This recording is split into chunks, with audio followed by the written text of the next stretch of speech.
ఈరోజు న్యూస్పై ఒక లుక్ వేద్దాం.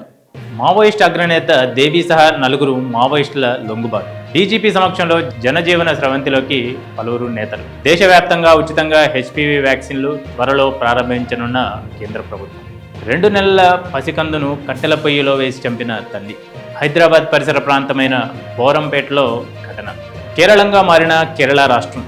మంగళవారం ఆమోదం తెలిపిన కేంద్ర మంత్రివర్గం. త్వరలోనే పార్టీ పేరు ప్రకటిస్తానన్న శశికళ, అంటే మన చిన్నమ్మ. కొత్త శాఖ ఏర్పాటు చేయనున్న ఏపీ కేబినెట్ సైన్స్ అండ్ టెక్నాలజీతో పాటు ఇన్ఫర్మేషన్తో కలిపి కొత్త శాఖను నిర్ణయించారు. సూపర్ 8లో పాకిస్తాన్పై నెగ్గి సెమీస్కు చేరిన ఇంగ్లాండ్. 164 టార్గెట్ను 2 వికెట్లు మిగిలి ఉండగానే ఛేదించిన ఇంగ్లాండ్. తిరుమలలో పెరిగిన భక్తుల రద్దీ. 25 కంపార్ట్మెంట్లో వేచి ఉన్న భక్తులు. శ్రీవారి దర్శనానికి 12 గంటల సమయం. తెలంగాణలో మొదలైన ఇంటర్ పరీక్షలు.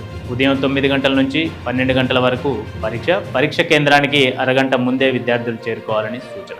ఇవాల్టి నుంచి 2 రోజుల పాటు ప్రధాని మోడీ ఇజ్రాయెల్ పర్యటన. ఇజ్రాయెల్ ప్రధాని నేతన్యాహుతో భేటీ. వారి పార్లమెంట్లో ప్రసంగించనున్న మోడీ. 6కు చేరిన రాజమండ్రి కల్తీ పాలం మృతుల సంఖ్య. స్వరూప్ నగర్కు చెందిన 6 ఏళ్ల బత్తిన మనోహర్ మృతి. మరో 8 మంది పరిస్థితి విషమం. ప్రముఖ యూట్యూబర్ కోమలి ఆత్మహత్య. కొన్ని రోజుల క్రితం మరో యూట్యూబర్తో ప్రేమలో ఉన్న కోమలి ఇంట్లో ఎవరూ లేని సమయంలో ఉరివేసుకుని ఆత్మహత్య. భారీగా పడిపోయిన పసిడి ధరలు. నేడు హైదరాబాద్లో 24 క్యారెట్ల 10 గ్రాముల బంగారం ధర 1,61,790 రూపాయల వద్ద ఉండగా, అదే 22 క్యారెట్ల 10 గ్రాముల బంగారం ధర 1,48,310 రూపాయల వద్ద కొనసాగుతుంది. ఇక కిందికి పైకి ఎగిసిపడుతున్న వెండి ధర ప్రస్తుతం 2,84,900 వద్ద ఉంది.